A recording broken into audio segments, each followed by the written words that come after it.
Bonjour, je m'appelle Hélène, j'ai 13 ans. Avez-vous déjà eu peur pour votre vie? Ça peut paraître drôle, genre, je suis qu'une fille qui n'a pas encore 14 ans, qu'est-ce que j'en sais? Mais je sais justement. Permettez-moi de vous raconter mon histoire. L'année dernière, ma famille a déménagé dans un autre endroit et j'ai changé d'école. Je me suis rapidement liée d'amitié avec 3 filles, Evie, Dahlia et Valérie. Elles étaient un peu bizarres, mais ça me convenait au début. Je pensais que je n'avais jamais eu de meilleure amie, plus proche, plus gentille. Mais si j'avais tort? Une fois, je traînais chez Evie. Elle est allée prendre une douche rapide avant de sortir et je regardais juste la télé dans sa chambre. Soudain, quelqu'un lui a envoyé un texto. Je l'ai lu par accident. Nous avons les mêmes téléphones et je pensais que c'était le mien. J'ai réalisé quand j'ai lu le message. Mais c'était trop tard. Ce que j'ai vu était une conversation de mes amis et elle m'a brisée. Les quelques messages récents étaient « J'en ai tellement marre d'Hélène. Ouais, elle est inutile. Evie, pourquoi est-ce qu'on la supporte ?» Tout le week-end, je n'ai pas répondu à leurs appels. Quand elles m'ont rejoint en dehors de l'école lundi, elles étaient toutes sympathiques et gentilles. Je leur ai dit « Laissez-moi tranquille » et je suis partie. J'ignorais cependant à quel point leur petit numéro était brillant. Pendant les cours, elles m'ont bombardé de messages, me demandant ce qui s'était passé. J'ai presque cru que c'était une sorte d'erreur, que je les avais blessées accidentellement et que c'était fini, et que les choses redeviendraient normales. Finalement, j'ai décidé de jouer le jeu et j'ai dit que j'avais un mal de tête. J'ai proposé de se voir chez moi. Lorsqu'elles sont venues chez moi, Dahlia a laissé son téléphone en charge dans la cuisine. C'était ma chance. J'ai lancé un film et quelques minutes après, je me suis excusée pour aller aux toilettes. Mais à la place, je suis allée lire les messages de ce chat. Avez-vous déjà lu les messages de quelqu'un d'autre? En avez-vous honte? J'en avais honte, jusqu'à ce que je voie le premier message. Pendant tout ce temps où elles étaient censées s'inquiéter pour moi, elles échangeaient des messages disant à quel point elles me détestaient. Evie leur demandait de tenir un peu plus longtemps jusqu'à ce que les choses soient réglées. Qu'est-ce qui serait réglé? Que faisait-elle? Ce n'était pas la chose la plus étrange. Dahlia se vantait de quelque chose qu'elle avait volé. Quoi? Valérie disait que c'était dommage qu'elle se soit enfuie sans tuer personne. Quoi? Était-elle folle? Était-elle liée à une sorte d'affaire criminelle? Cette conversation me rongeait. Je n'étais pas seulement blessée, j'étais effrayée. Je m'attendais constamment à une sorte de déception de leur part. Mais je ne pouvais pas arrêter de leur parler, je voulais savoir ce qui se passait. J'étais sûre qu'elles complotaient contre moi. J'ai profité de toute opportunité pour lire leur chat. Et puis quand je suis arrivée au téléphone en charge de Valérie, j'ai lu un charmant petit message de Dahlia. Il disait « Peux-tu enfin nous laisser tuer Hélène? J'ai pas raison ?» Mon cœur s'est effondré. C'était ce qu'Evie leur demandait d'attendre. J'aurais dû le deviner. Mais maintenant, j'étais au courant et pouvais me protéger. Quand les filles m'ont invitée pour une soirée pyjama, j'avais quelque chose avec moi. Et une fois seule, j'ai sorti un pistolet. Ça a marché. Quand les filles l'ont vu, elles ont crié. J'ai commencé à pleurer en disant que je savais tout. Valérie, la plus courageuse, s'est ruée sur moi. Dahlia et Evie ont essayé de nous séparer. J'ai essayé de me libérer, je savais ce qu'elles voulaient me faire. Mais elles ne l'ont pas fait. Elles m'ont juste regardée choquée et confuse. Evie a demandé de quoi je parlais. Meurtre? Des agressions? Quoi? Ensuite, je leur ai expliqué que j'avais lu leur conversation. Soudain, elles commencèrent à rire. Valérie expliqua qu'Evie avait donné mon nom à un personnage dans un jeu de rôle. Il s'agissait d'un vampire qui agaçait tout le monde. Elles y jouaient depuis longtemps avant de me rencontrer et ne m'avaient pas encore invitée. Mais Evie aimait beaucoup mon nom, alors elle l'a donné à l'un des PNJ, que Dahlia et Valérie avaient prévu de tuer. Et les meurtres et les cambriolages étaient des choses que leurs personnages avaient fait. Rien de tout cela n'est arrivé dans la vraie vie. J'avais tellement honte, ça faisait mal de savoir que mon nom avait été donné à un petit vampire. Mais mes soupçons auraient pu être beaucoup plus blessants. Les filles, toujours choquées, ont demandé où j'avais trouvé l'arme. Dans le magasin de jouets le plus proche, dis-je. Bien sûr, ce n'était pas un vrai. Après cela, elles ont ri très fort, et Evie a continué de dire 20 sur 20 pour la persuasion. Incroyable. J'étais sûre qu'elle ne me parlerait plus jamais après ça. Cependant, elles promirent de me pardonner d'avoir lu leur conversation et pour mes soupçons. Si je compensais en les rejoignant dans le jeu. C'était le moins que je pouvais faire. Bien sûr, j'étais d'accord. Maintenant, je suis une barde orque avec une épée et un luth magique. Et aussi une fille qui a réalisé que la communication est importante, même si vous soupçonnez la trahison de vos amis. S'il vous plaît, aimez cette histoire si vous voulez que YouTube la montre à plus de gens et abonnez-vous à notre chaîne. Et puis, si vous partagez votre histoire, elle pourrait devenir l'une de nos vidéos animées. Promis! Salut, je m'appelle Hailey, j'ai 17 ans, je suis toujours à l'école. Je ne pensais pas que toute ma vie allait changer si tôt lorsque mon père a décidé de tomber amoureux de ma meilleure amie. Avez-vous déjà été dans une situation où vous avez souffert de la trahison d'un être cher? Mon père est entraîneur de tennis et il s'entraîne dans la meilleure académie de sport pour filles de l'État. J'étudiais dans cette école depuis l'âge de 5 ans et mon père a toujours voulu faire de moi une championne. J'adorais le sport, mais je détestais l'entraînement. 4 fois par semaine, 2 fois par jour, mon père m'entraînait jour et nuit, tout le temps étant si froid, si exigeant avec moi. C'est un cauchemar. Il était en colère et disait que, comme j'ai des capacités sportives moyennes, je dois travailler plus que les autres. Un jour, il m'a laissé pratiquer ma technique de service pendant toute la journée. C'était cruel. J'ai même fondu en larmes de ressentiment. Mon amie Jessica a aussi joué au tennis, mais dans une école différente. Elle me comprenait mieux que quiconque, car elle savait que pour obtenir des résultats, il fallait beaucoup de travail. Quand je me suis plaint de mon père auprès d'elle, elle m'a soutenue et je me suis sentie mieux. Et puis un jour, Jessica est arrivée avec de merveilleuses nouvelles. Ses parents se sont rapprochés de l'académie des sports où mon père travaillait. Et oh mon Dieu, elle a été transférée à l'entraînement avec lui. J'étais si heureuse. J'espérais que sentir son soutien pendant notre entraînement me faciliterait la vie. Enfin, il y aura quelqu'un qui me comprendra. Enfin, Jessica verra ma lutte et sympathisera avec moi. À partir de ce moment, ma vie a commencé à changer radicalement, tout comme notre amitié. Il s'est avéré que Jessica avait des capacités exceptionnelles. Elle était une très bonne joueuse. J'étais bouleversée que Jessica s'en sorte tellement mieux que je ne le pourrais jamais. J'ai commencé à réaliser que, dans son ombre, je devenais totalement invisible pour mon père. Je ne pouvais ni supporter ni ignorer ses regards admiratifs sur Jessica. Avez-vous déjà été dans cette situation où votre ami fait quelque chose d'important mieux que vous? J'ai commencé à éviter Jessica. Après nos séances d'entraînement, j'essaie de sortir le plus vite possible des vestiaires pour ne même pas avoir à lui parler. Ensuite, la saison de compétition a commencé. Tout notre groupe a attendu avec impatience que mon père lise le nom de celui qui mérite de représenter notre académie avant les autres. Je ne m'attendais pas à être choisie, mais j'espérais que ce ne serait pas Jessica. Puis mon père a dit son nom. Non, en aucune façon, absolument pas. J'allais exploser de colère. Ma mère et moi avons regardé la compétition diffusée à la télévision. Elle connaissait mes sentiments, mais n'arrêtait pas de dire que mes victoires étaient loin devant. Malgré son soutien, mes rancunes n'ont pas disparu. Mon père a fait le bon pari et Jessica avait gagné. Alors que je le regardais la féliciter, je pouvais à peine retenir mes larmes. La jalousie a commencé à grandir dans mon âme. Pourquoi ne suis-je pas aussi parfaite que Jessica? Après ce voyage, des choses vraiment étranges ont commencé à se produire. Mon père a commencé à donner de plus en plus de cours individuels. Pas à moi, mais à ma meilleure amie. Enfin, maintenant, mon ex-meilleure amie. Il a également commencé à passer de plus en plus de temps au travail, expliquant à sa femme qu'il préparait Jessica pour la prochaine compétition, encore plus sérieuse.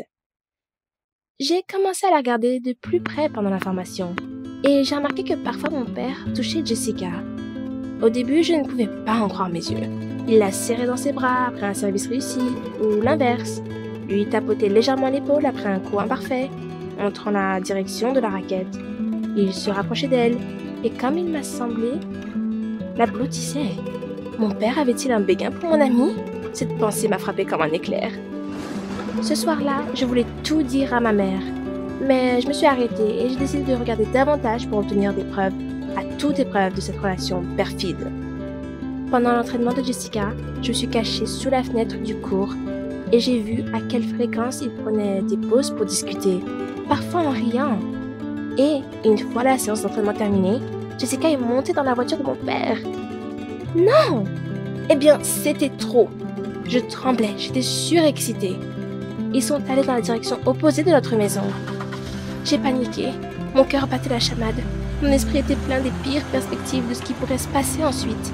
J'ai sauté dans un taxi et les ai suivis comme une vraie espionne. Je ne savais pas si j'allais bien, mais à ce moment-là, je m'en fichais. Je voulais juste connaître la vérité, quelle qu'elle soit. La voiture s'est arrêtée et les traîtres sont entrés dans le café. Je ne me suis pas approchée, mais à travers de grandes fenêtres panoramiques, je pouvais les voir assis à une table, buvant du café et parlant. Il y a eu un moment où elle s'est mise à pleurer. Il l'a entourée de ses bras. Ce fut un désastre. Tout s'est effondré. J'étais dévastée. J'ai décidé que mon père n'avait plus besoin de ma mère et de moi, et que mon ami le faisait chanter avec ses sentiments. Je devais faire quelque chose. Mon cœur battait à 100 km à l'heure, et ma tête explosait de pensées différentes. Comment faire revenir mon père dans la famille? Je ne savais pas quoi faire. Devrais-je dire à ma mère la vérité ce soir ou devrais-je attendre? Je savais que ça lui briserait le cœur. Avez-vous déjà eu peur de dire la vérité à un être cher, sachant que ça ferait mal? Ce soir-là, j'ai demandé soigneusement à ma mère si elle avait remarqué que quelque chose d'étrange arrivait à papa. Elle répondit tristement. Oui, bien sûr. As-tu remarqué cela aussi, ma chérie? C'est difficile de ne pas remarquer, grommelai-je entre mes dents. Qu'est-ce que tu vas faire maintenant? Comme toujours, pour soutenir ton père.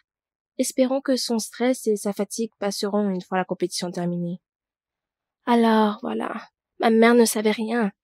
Eh bien, je devais prendre ma propre décision. J'ai élaboré un plan qui allait faire changer d'avis mon père. Je savais que je devais faire quelque chose qui secouerait son esprit, quelque chose qui détournerait toute son attention des compétitions vers la famille. En même temps, je savais que ça devait être quelque chose de dangereux pour moi. Les compétitions internationales les plus importantes, celles auxquelles Jessica s'était préparée si durement, arrivaient. Elles se déroulaient en Australie, et je ne pouvais tout simplement pas permettre à mon père d'aller avec cette fille dans un pays étranger pendant quelques jours. Alors, mon père est allé à l'aéroport. Il ne me restait plus que 2 heures avant l'enregistrement à l'embarquement. J'ai couru jusqu'au carrefour le plus proche. Je ne pense même pas avoir réalisé à ce moment-là à quel point les conséquences de mon aventure pourraient être graves. Je me suis arrêtée au milieu de la route. Mon plan était de me faire heurter par une voiture. Je voulais que mon père reçoive un appel d'un hôpital disant que j'étais dans un état grave. Même en soins intensifs peut-être. Je voulais voir s'il choisirait moi ou Jessica. Pourrait-il renoncer à un voyage aussi important pour moi? Bien sûr, j'étais terrifiée, mais ma douleur et ma jalousie étaient plus fortes que ma peur. Elles m'étouffaient. Soudain, j'ai entendu un cri aigu de frein. J'ai cru tomber. J'aurais vraiment chuté si je n'avais pas été attrapée par les mains fortes de quelqu'un. Quand j'ai ouvert les yeux, j'ai vu un homme au visage en colère me secouer par les épaules et crier. « Es-tu folle? Où sont tes parents ?» Il y avait une foule étonnée. Il s'est avéré que la voiture ne m'a pas heurtée. Par miracle, le conducteur a réussi à ralentir à un demi-pas de moi. Dans un souffle, il a appelé la police. Et puis ils ont appelé mon père depuis un poste de police. J'ai été minutieusement interrogée pour savoir si j'avais un trouble mental, si mes parents me battaient à la maison. J'ai commencé à réaliser à quel point j'étais stupide. J'ai causé de tels problèmes, non seulement à moi-même, mais aussi à ma famille. 1 heure plus tard, mon père était à la gare. J'ai vu parler un policier et signer des papiers. Puis, ils m'ont laissé partir avec lui. J'étais surprise quand nous sommes allés au parc parce que je pensais que mon père ferait un scandale à la maison. S'asseyant devant moi, mon père m'a regardé sérieusement, mais sans aucune méchanceté, et m'a dit « Parle-moi ». En larmes, je lui ai tout raconté, tous les soupçons qui m'ont tant tourmenté ces derniers temps. Mon père a été choqué. « Comment peux-tu penser cela de moi ?» Il a attrapé sa tête. Puis il me serra fort dans ses bras, me pressa contre son cœur même. Il a dit qu'il n'aimait que ma mère et moi. Enfin, et le tennis, son travail. Il a dit que je me trompais sur sa relation avec Jessica. Ce que j'ai pris pour une approche intime, c'était sa tentative de soutenir son élève. Rien de plus. Après tout, Jessica a dû travailler si dur sur elle-même qu'il y avait des moments où elle ne pouvait plus faire face à la tension et se sentait déprimée. Cette nuit-là, quand je les ai vus au café, Jessica a dit à mon père qu'elle était épuisée et qu'elle voulait quitter le tennis. Il l'a emmenée prendre un café pour discuter de la situation, parler sérieusement de ses problèmes et trouver une solution si possible. Et, en fait, toute cette idée venait de ma mère. Il l'a consultée sur tout. De plus, les parents de mon ami en étaient également conscients. Maintenant, j'étais vraiment sous choc, mais mon père n'était pas en colère. Il s'est excusé d'avoir été si froid avec moi et de ne pas m'avoir accordé assez de temps et d'attention. Il a dit que c'était de sa faute, et il m'a aussi proposé de choisir moi-même. Est-ce que j'aimerais continuer à jouer au tennis, ou est-ce qu'il vaudrait mieux que je choisisse une autre activité? J'ai posé des questions sur Jessica et il a répondu qu'elle devait voler à la compétition seule, sans son soutien moral. J'avais honte de mon égoïsme et de ma jalousie aveugle. J'ai aussi demandé à mon père de me pardonner. Puis j'ai appelé Jessica. Nous avons bavardé. Je n'ai pas dit que j'étais consciente de son problème lié au stress. J'ai juste fait de mon mieux pour lui remonter le moral. Et ça a semblé bien fonctionner. Le lendemain, toute la famille s'est figée devant la télé et a soutenu ma meilleure amie. Et, bien sûr, elle a gagné. Oui! Au final, j'ai décidé de rester dans le tennis. Après tout, c'était déjà une partie importante de ma vie. J'ai commencé à pratiquer davantage, à travailler plus dur malgré tout, et je ne ressentais plus le tempérament de mon père. Je savais qu'il y avait de l'amour caché derrière sa sévérité. Et oui, un jour, mon père est tombé amoureux une deuxième fois. Le jour où moi, sa fille, suis née. Avez-vous aimé mon histoire? Veuillez noter ma vidéo et n'oubliez pas de la partager avec vos amis. N'oubliez pas de vous abonner à la chaîne et de revenir vers nous pour de nouvelles histoires. Bonne journée! Salut, je m'appelle Lucie. J'ai 17 ans et j'aime mon ami plus que tout au monde. Qu'êtes-vous prêt à partager avec votre meilleur ami? Votre blouson préféré? Les réponses à un examen? Votre petit ami? Ou des parties de votre corps? Eh bien, visionnez cette vidéo jusqu'à la fin pour découvrir comment mon ami et moi avons échangé d'oreilles. Tout a commencé lorsque nous nous préparions pour l'Halloween. Abby et moi avons choisi nos costumes respectueusement, car c'était notre première fête au collège. J'étais déterminée à attirer tous les regards, plus spécialement celui de William. William est un gars super, mais il a l'attention d'un oiseau. En voilà la preuve. Il court déjà pour attraper les confettis. Et moi, sa petite amie, je veux toute l'attention pour moi. Il partira pour l'université dans un autre état l'an prochain, et je veux faire bonne impression pour ne pas qu'il pense trop à d'autres. Avec Abby, cette amie même, nous avons passé à travers tout. Nous sommes comme des sœurs qui partagent tout ensemble. Nous lisions les mêmes livres de contes de fées lorsque nous étions enfants. Nous nous asseyions ensemble à l'école et nous aimions la même gomme à mâcher. Et maintenant, nous étions dingues des mêmes feuilletons télévisés et des mêmes célébrités. Je me souviens une fois au collège, nous étions arrivés habillés de la même façon. Une robe verte et des souliers noirs. Nous avions réellement l'air des jumelles, particulièrement de dos. Et cela était l'événement que nous avions en tête lorsque nous avons pensé à choisir nos costumes. Nous aimions toutes les deux l'idée de se déguiser en sorcière, une épeurante et une attrayante. Nous avons essayé les deux costumes pour décider qui porterait quoi. Finalement, nous avions toutes les deux l'air canon et nous avons décidé de toutes les deux porter le même costume et être les vedettes de la fête en étant à deux endroits différents. Nous avons acheté les costumes et sommes arrivés face à face avec William à la caisse. Reconnaissez-vous ce sentiment? Tout va très bien, mais tout à coup, vous avez le mauvais pressentiment que quelque chose de terrible va se produire. Willy s'est immédiatement moqué de nous. Non, il a complimenté notre goût, bien sûr, mais les mots « je ne voudrais pas vous confondre » sont sortis de sa bouche et m'ont fait sentir quelque peu inconfortable. Et quand Willy a dit tout souriant qu'il avait peur de se retrouver à chuchoter des mots d'amour dans l'oreille d'Abby par accident, car nous avions l'air de deux jumelles dans ces costumes, j'ai même dû lui donner un coup de coude. Imaginez-vous donc que Abby a rougi et a ricané à l'entente de ces mots. Quel ami! Les parents de Will sont partis pour l'Halloween. Alors nous avons décidé de faire une fête chez lui. Abby et moi étions évidemment les vedettes de la fête. Maquillage, costume, coiffure, tout était identique. Nous avons même fichu la trouille à quelques amis en arrivant les deux de côtés différents en même temps. Nous avons entendu un ami dire que Abby portait des boucles d'oreilles de fantôme, alors il ne nous confondrait plus. Merde, c'était la seule chose que nous avions oubliée, les boucles d'oreilles. Abby a rapidement résolu la situation en me suggérant d'échanger de boucles d'oreilles pour mélanger tout le monde. Quelle idée brillante! Ou pas? J'ai vite regretté notre ressemblance lorsque Willy est arrivé. Il faisait un commentaire suivant un autre. « Vous êtes comme des jumelles, je ne veux pas vous confondre, cloner une petite amie est le rêve de tout garçon et tout le blabla. » J'ai essayé d'ignorer son comportement, mais je me sentais très inconfortable. L'ambiance était ruinée. Plutôt que d'admirer la fille géniale qu'il avait entre les mains, Willy rêvassait à deux filles en même temps, ce qui faisait rire Abby, et maintenant j'étais assise à la table des rafraîchissements, à bouder essayant de ne pas regarder dans leur direction. On ne m'a pas laissé tranquille pour autant, car une citrouille arriva en sautant pour voir Abby. Mais je lui ai dit d'un air maussade que je n'étais pas Abby. Et la citrouille se mit à rire en disant « Oh, quelqu'un devrait avertir Willy qu'il n'embrasse pas la bonne sorcière. » J'ai senti mon cœur sauter de ma poitrine. Mon ami? Avec mon petit ami? Quoi? L'ami de la citrouille m'a rapidement rassuré que Citrouille imaginait tout cela et Abby et Willy étaient simplement en train d'avoir une conversation. Mais maintenant, je ne pouvais plus arrêter d'y penser. J'ai finalement trouvé Abby sur le plancher de danse improvisé. Elle dansait dans son costume de sorcière et Willy n'était pas là. C'est bien ça. Je vais le trouver maintenant et je vais me calmer, je me suis dit. Mais lorsque ça en vient aux garçons, c'est plus facile à dire qu'à faire. Je suis partie à la recherche de Willy.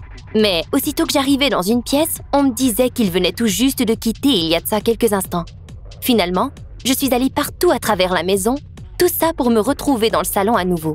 J'étais sur le point d'abandonner et d'aller danser avec Abby.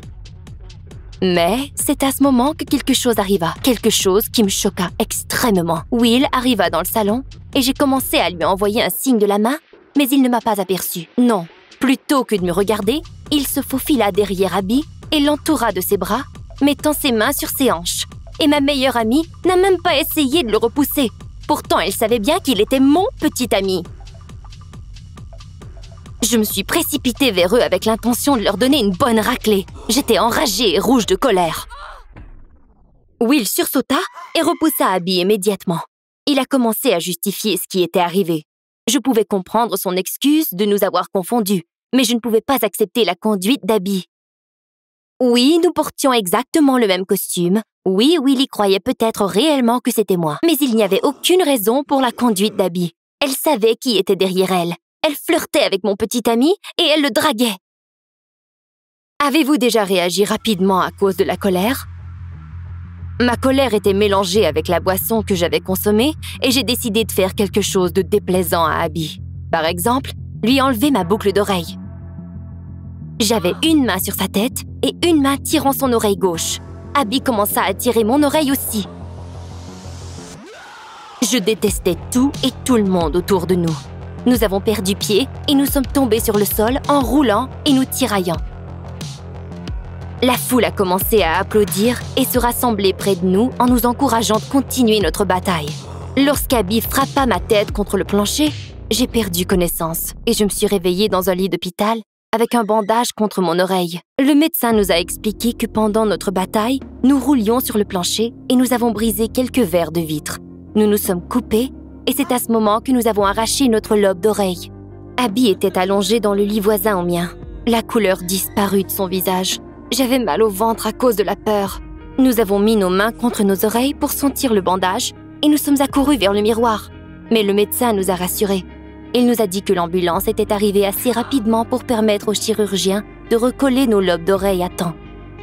On ne pouvait rien voir à cause du bandage et après nous avoir partagé une longue liste de recommandations, le médecin nous a laissé partir et retourner chez nous aussitôt que nous sommes revenus à nos esprits. Après une semaine, ma pauvre oreille a commencé à être si douloureuse, comme si quelqu'un essayait de me l'arracher à nouveau, et je ne pouvais pas tolérer cette douleur. Pendant toute la semaine, Willy m'envoyait des photos de petits chats mignons en me souhaitant de me rétablir rapidement, mais il n'est jamais venu me visiter. Il disait qu'il était trop occupé avec les préparatifs pour l'université. Imaginez-vous ma réaction lorsque j'ai appris que Willy allait avoir une autre fête d'Halloween, étant donné qu'Abby et moi avions ruiné la première. Je suis allée à la fête pour avoir une conversation sérieuse avec Willy. Et je suis arrivée face à face avec Abby, qui était clairement présente pour la même raison que moi. Elle était venue parler avec mon petit ami. Nous avons presque commencé à nous batailler encore. Mais j'ai accidentellement effleuré l'oreille d'Abby et du sang commença à couler du bandage. Simplement parce que j'étais curieuse, j'ai aussi touché ma propre oreille. Et j'ai involontairement commencé à crier. Mes doigts étaient couverts de sang. Et ça ne sentait pas bon, dans tous les sens du mot. Nous avons immédiatement mis un terme à cet argument et nous sommes retournés à l'hôpital. Le médecin ne comprenait pas notre histoire bizarre à propos de garçons, de fêtes et d'oreilles, mais nous n'avions pas l'air bien et nous nous sommes enregistrés au kiosque immédiatement. Une erreur monumentale fut découverte. Le chirurgien s'était fié aux boucles d'oreilles pour recoller nos lobes d'oreilles. Et si vous vous en rappelez toujours, nous avions échangé de boucles d'oreilles. J'avais perdu mon oreille avec la boucle d'oreille de chauve-souris et Abby avec celle de fantôme. Pendant la chirurgie, le médecin s'était basé sur ces maudites boucles d'oreilles. Il avait recollé l'oreille d'Abby sur moi et une réaction sévère avait commencé à se produire. Nos corps rejetaient les tissus organiques de l'autre. Voilà une autre différence entre nous deux. Nous avions différents groupes sanguins. Le médecin demanda à ce que nous nous fassions opérer à nouveau d'urgence, mais la fête de Willy était sur ma conscience. J'ai chuchoté la situation à Abby et elle était ma meilleure amie pour une raison. Elle a tout de suite compris le message. Alors, nous nous sommes toutes les deux enfuies en faisant semblant que nous devions aller à la salle de toilette. Que devrais-je vous dire? La surprise qui m'attendait là était grandiose. Nous sommes arrivés à la fête un peu en retard, mais nous avons été témoins du spectacle. William dansait avec une fille, l'enlaçant de ses bras et l'embrassant. Oh, et vous voulez savoir de qui il s'agissait? Cette fameuse citrouille. Je dois admettre qu'à ce moment, j'avais vraiment envie de l'étriper et de la tourner en tarte à la citrouille. Mais Abby a pris ma main et m'a calmée. S'il m'avait déjà oublié après une semaine pour me remplacer par un fruit ou un légume, il n'en valait pas la peine. Je me suis retenue d'aller lui tirer les cheveux. J'ai simplement serré la main d'Abby et nous sommes sortis de la maison ensemble, silencieusement. Tout s'était produit pour une raison. N'oubliez pas de vous abonner à notre chaîne pour ne rien manquer de nouveau. Allô tout le monde, je suis Virginia, 15 ans. À quoi êtes-vous prêt pour réaliser un rêve? Travailler dur ou obtenir de l'aide de maléfiques forces mystiques? Visionnez la vidéo pour découvrir comment poursuivre mes rêves m'a fait tomber jusque dans le fond d'un puits. J'avais un rêve et mon rêve se nommait Roddy. Roddy est mon petit ami. Eh bien, cela fait depuis le jardin d'enfants que je suis en amour avec lui. Et parfois, il me dit bonjour. C'est mieux que rien du tout, quoi. Mais vous savez, c'est très douloureux et difficile lorsque l'amour de votre vie ne vous remarque même pas. Mais j'avais décidé que cette année, les choses allaient changer. Et pourquoi, vous me demandez? Premièrement, je mérite bien d'être chanceuse au moins un jour. Deuxièmement, j'ai lu mon horoscope sur un site web récemment. Ne me jugez pas. Et bien, cela m'a confirmé ce que je désirais depuis si longtemps. Si la chance elle-même se présentait et me disait « vas-y », eh bien, je ne devais surtout pas manquer ma chance. Mais par où commencer? Pendant que j'y réfléchissais, j'entendis une bonne nouvelle. Un enseignant d'histoire parlait d'un voyage de 2 jours pour les ruines d'une vieille maison localisée sur les lieux d'un vieux bosquet. Quelqu'un de connu avait habité là. Et puis c'est super et très joli. Je n'aime pas vraiment les excursions, mais Roddy les aime beaucoup.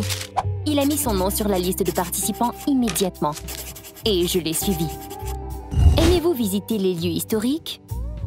Moi, je n'ai jamais été intéressée à me promener dans une vieille bâtisse poussiéreuse et abandonnée. Mais qu'est-ce qu'on ne fait pas pour l'amour? Je me préparais sérieusement pour le jour où nous sortirions vraiment ensemble. La robe, la coiffure et tout le blabla. J'avais pensé à 10 différentes façons d'aborder une conversation avec Roddy. Et qu'est-ce que j'ai vu en montant sur l'autobus? Le siège adjacent à celui de Roddy était pris par mon amie Madeleine. Mais qu'est-ce qu'elle faisait ici de toute façon?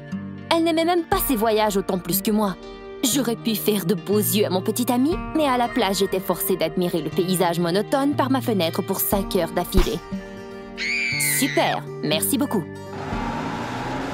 Nous avons passé toute la journée sur la route et en soirée, nous sommes arrivés à l'hôtel. Madeleine nous a pris une chambre et m'a littéralement tirée dans celle-ci par la main pour me dire, les yeux pétillants, que c'était le destin.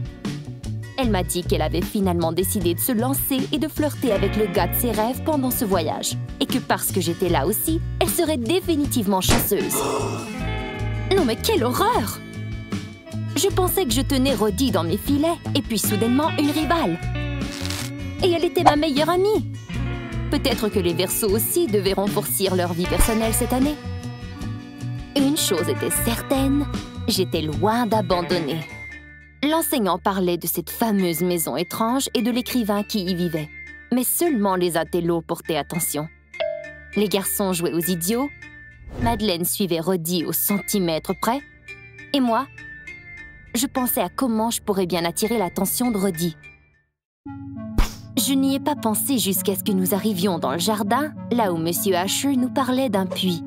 Il a dit qu'il y avait une légende qui disait que si vous descendiez tout au fond du puits, que votre souhait serait réalisé. C'était absolument parfait. Parfait! Cette chance ne se présenterait plus jamais. Mais Monsieur Asher ne nous avait pas dit exactement où se trouvait ce puits. Mais à quoi bon? Essayer de nous enivrer et ne jamais nous révéler où ce puits se trouvait? Mais il est nul, lui! Mais peu importe, nous avions un peu de temps libre après la visite. Je pouvais marcher à travers les ruines et admirer cette exposition intéressante. Mais j'étais déterminée à trouver ce fameux puits des désirs. Mais évidemment, je n'ai rien trouvé. Pourquoi étais-je toujours si malchanceuse? Rien d'autre que de vieux cailloux et des buissons. Aucun puits. Je m'apprêtais à aller voir Roddy quand j'ai entendu un bruit. C'était la voix de Madeleine. J'avais peur et je me suis dirigée vers elle. Quelque chose lui était peut-être arrivé, mais finalement, ce n'était qu'un cri de joie. Je n'étais pas la seule à avoir pensé à cette fabuleuse idée du puits des désirs, mais Madeleine, pas comme moi, était en effet très chanceuse. Elle m'a embrassée sur les 2 joues, m'a dit que j'étais son porte-bonheur et qu'elle descendrait au fond du puits et ferait le souhait qu'elle et Roddy tombent en amour. J'étais folle de rage. Je savais bien que ce puits à la noix n'était qu'une légende stupide et qu'aucun amour sincère ne pourrait en être, ni pour moi, ni pour Madeleine. Mais quand même, j'étais prête à me battre pour descendre dans ce puits, et plus encore, pour garder Madeleine hors de celui-ci. Qu'est-ce que la jalousie peut bien faire aux gens, hein? J'ai essayé de l'empêcher d'y aller, j'ai dit que c'était stupide, qu'elle se briserait les 2 jambes, que Roddy n'était qu'intéressé aux ruines, qu'il se fichait des filles. Mais Madeleine soutenue qu'elle avait raison. « Mais je l'aime !»« Ouais, eh bien, je l'aime aussi. Et puis quoi maintenant ?» Madeleine était dans une colère inouïe. Pendant tout le voyage, elle m'avait fait confiance et moi j'avais comploté de lui voler son petit ami. Mais vous savez quoi? J'avais été en amour avec ce gars depuis bien plus longtemps qu'elle. Donc c'est elle qui détruisait ma joie, non? Je l'ai alors poussée, elle m'a repoussée et je l'ai poussée encore plus fort. Je l'ai poussée dans le puits. À la dernière minute, j'ai tendu ma main vers elle, mais elle n'a pas eu le temps de l'attraper. Elle est tombée, boum, comme une roche. Vous êtes-vous déjà senti coupable pour quelque chose de terrible? Très, très terrible? Je venais de tuer ma meilleure amie et la culpabilité était immense. Je criais, horrifiée, et j'ai couru en bas des escaliers. Non, non, je ne voulais pas que Madeleine meure. Merde! Madeleine, je suis désolée, si désolée. S'il te plaît, ne meurs pas, de grâce. L'échelle s'est effondrée sous mes pieds et j'ai dû sauter dans la noirceur. Ce n'était pas assez haut pour me blesser, mais où était Madeleine? J'ai commencé à crier son nom de plus en plus fort et soudainement, on m'attaqua. J'ai hurlé de peur et Madeleine était crampée de rire, me disant que je le méritais bien. On récolte ce que l'on sème. Au moins, elle était clairement vivante et en bon état. Mais elle a vite arrêté de rire quand les restes de l'échelle ont dégringolé vers le bas du puits tandis que nous tentions de les éviter. Comment diable allions-nous sortir d'ici? J'ai essayé de grimper sur les roches. C'était une perte de temps. Elles s'effondraient dans mes mains et je ne pouvais simplement pas m'y agripper. Madeleine pourrait peut-être essayer, elle. La même chose est arrivée. Madeleine est peut-être plus légère, mais seul un lézard pourrait s'agripper à ce mur. Allions-nous rester là pour le reste de nos jours? Je n'avais jamais été un bébé, mais je n'en pouvais plus. Je ne pensais pas que les choses tourneraient de cette façon. Tout était de ma faute. Si seulement je n'avais pas poussé Madeleine. Et maintenant, nous allions mourir, ensemble, dans le fin fond d'un puits. Pourquoi avais-je même eu l'idée de venir ici? Idiote, idiote, idiote! Nous avons commencé à crier à l'aide, mais personne n'est venu à notre rescousse. Oh, et si tout le monde était encore dans la maison? Ou peut-être pire, parti? Madeleine a commencé à paniquer aussi. Et bientôt, nous étions toutes les 2 là, à pleurer dans les bras l'une de l'autre. Enragée, j'ai commencé à frapper le mur de mes poings. Soudainement, ma main balança dans le néant. Madeleine a éclairé l'endroit et il s'avérait qu'il y avait un petit passage dans le raccoin que nous n'avions pas remarqué pensant que c'était l'ombre des escaliers. Nous n'avions pas d'autre choix. Nous nous sommes aventurés. Mais où donc? Il faisait si noir. Et nous avions peur d'arriver face à face avec un cadavre. Peut-être que cet écrivain avait une chambre de torture dans un donjon? Nous n'avons pas trouvé de chambre de torture, mais nous nous sommes égarés. Nous marchions et marchions jusqu'à ce que nous nous sommes retrouvés dans le puits à nouveau et nous avons tourné en rond ainsi.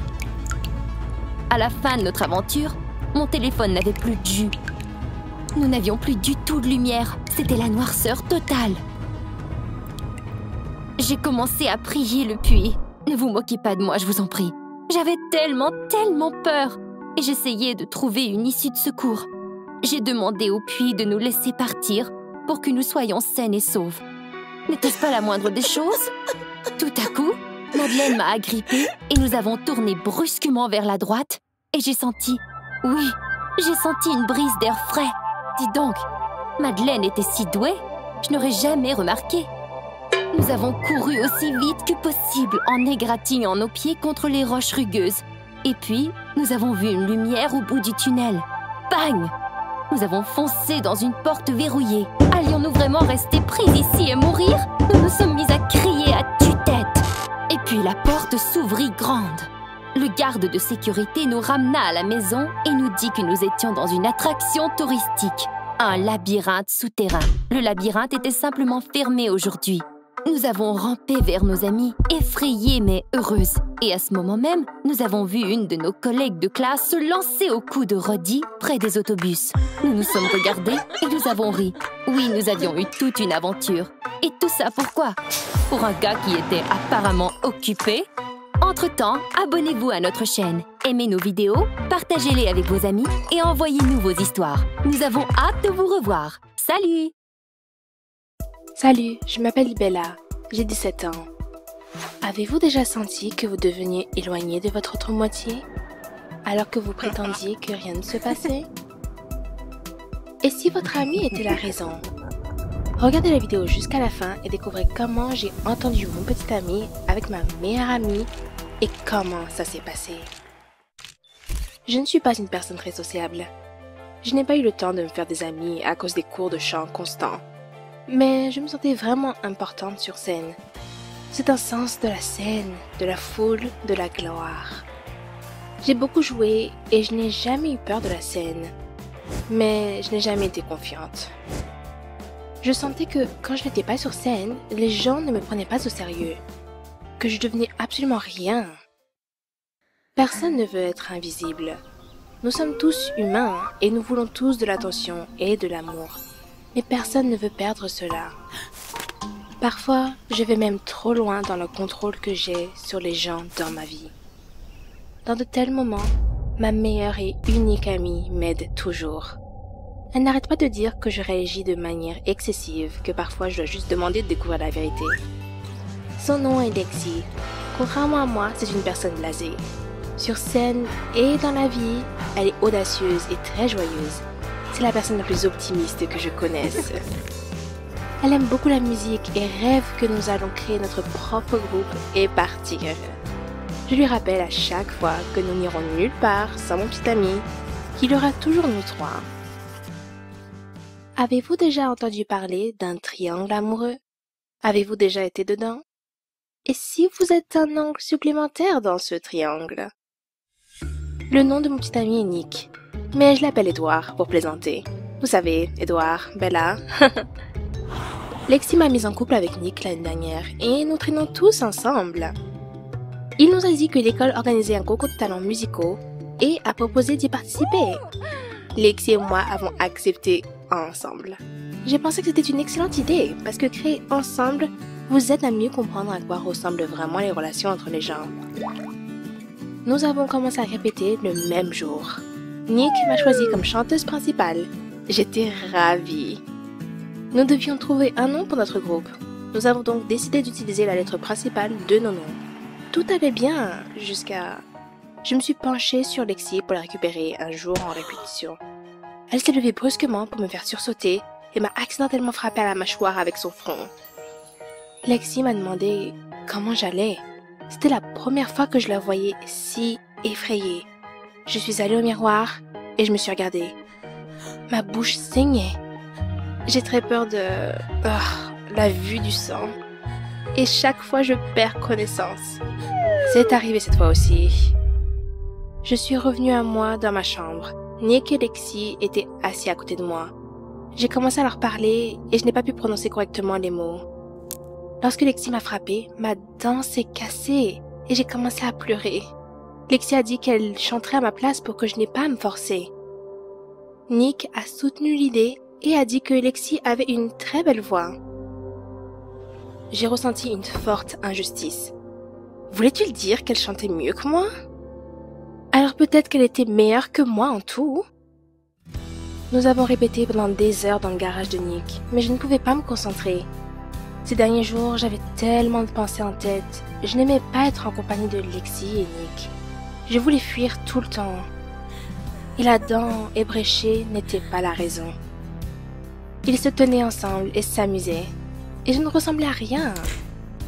Et ils avaient l'air bien ensemble. Peut-être que si Nick ne sortait pas avec moi, il sortirait avec Lexi. J'ai décidé de faire une expérience. Laisser son petit ami seul avec votre meilleure amie était-elle une bonne idée? Je voulais voir ce qui allait arriver. Ces pensées n'ont pas quitté ma tête. J'étais sous beaucoup de stress et je ne pouvais pas me regarder correctement dans le miroir. J'ai commencé à penser que Nick n'était plus intéressé par moi, parce qu'il ne me parlait pas du tout, et je ne pouvais pas demander ce qui n'allait pas. Après tout, en fait, il n'a rien fait de mal. Mais pourquoi je me sentais si mal? J'étais déchirée entre ne pouvait pas être pire et tout va bien. Je veux dire, Lexi m'a dit que j'étais trop énervée. Mais, et si elle disait juste ça pour me jeter de la poudre aux yeux? Je ne savais plus ce qui était vrai. Après l'accident dentaire, je n'ai ressenti aucun amour ni de Nick, ni de Lexi. Ils ont passé plus de temps entre eux qu'avec moi. Mon plan a été mis en œuvre. Nick et Lexi étaient déjà ensemble. Rien de nouveau.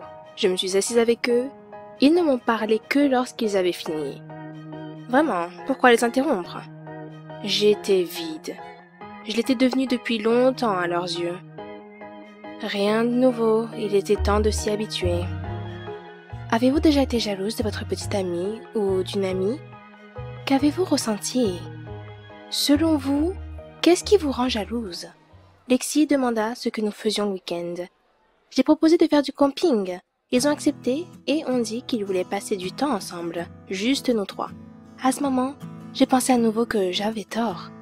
Après tout, Nick était mon petit ami et Lexi était ma meilleure amie. Il ne me ferait jamais ça. Que ressortirait de mon expérience? Aurais-je dû même la commencer? Nick m'a aidé à porter mon sac à dos, mais est revenu pour Lexi. Je bouillonnais déjà comme une bouilloire. Je voulais demander directement ce qui se passait entre eux. Mais je n'ai pas eu le courage. J'ai dit à mes amis que j'étais fatiguée d'être sur la route et j'ai décidé d'aller me coucher, de me couvrir de couverture et de faire semblant de dormir. J'espionnais ces deux-là. Je voulais savoir comment ils se comportaient l'un avec l'autre quand je n'étais pas là. Nick se pencha et ôta son pull. Je n'en croyais pas mes yeux. Nick me tromperait-il avec ma meilleure amie? Il a donné le pull à Lexi et elle l'a mis. Quand j'avais froid, il ne faisait pas si attention. Cela veut-il dire que mes soupçons n'étaient pas délirants? Je n'ai pas pu sortir ce voyage de mon esprit. J'étais dans le flou total. Je n'ai pas joué les notes correctement pendant toute la répétition et mon petit ami s'est vraiment mis en colère. Il a dit qu'il prendrait une autre guitariste si je ne commençais pas à jouer correctement. J'étais comme une bouteille de lait qui n'était pas terminée, mais ils en ont acheté une autre. Je ne voulais pas déranger Nick, alors j'ai essayé de répéter correctement. Au concert, Nick et Lexi se tenaient côte à côte. Il passa son bras autour d'elle pendant qu'elle chantait. De ce que j'ai vu, je me suis figée au milieu de ma partie. J'ai réalisé que j'avais toujours raison. Nick se jouait de moi. Vous auriez dû voir leur visage. Après la représentation, Nick et Lexi sont venus vers moi. Ils ont dit que j'avais ruiné leur victoire. Nick a laissé entendre que j'étais inappropriée et que je devais reprendre mes esprits. Il a offert à Lexi une tasse de café et ils sont partis. Ils m'ont laissée seule. Je me sentais complètement idiote. Nick flirtait ouvertement avec Lexi et elle répondait à son flirt. Mais ils ont tous deux prétendu que rien ne se passait. Le soir, je les ai invités chez moi. J'étais prête à leur parler sérieusement et à leur révéler la vérité. Quand ils sont arrivés, ils ont agi comme si je n'étais pas là du tout. Ils n'arrêtaient pas de m'interrompre et de m'ignorer. Ils se touchaient souvent et ça me rendait furieuse. J'ai dit que j'allais faire du thé.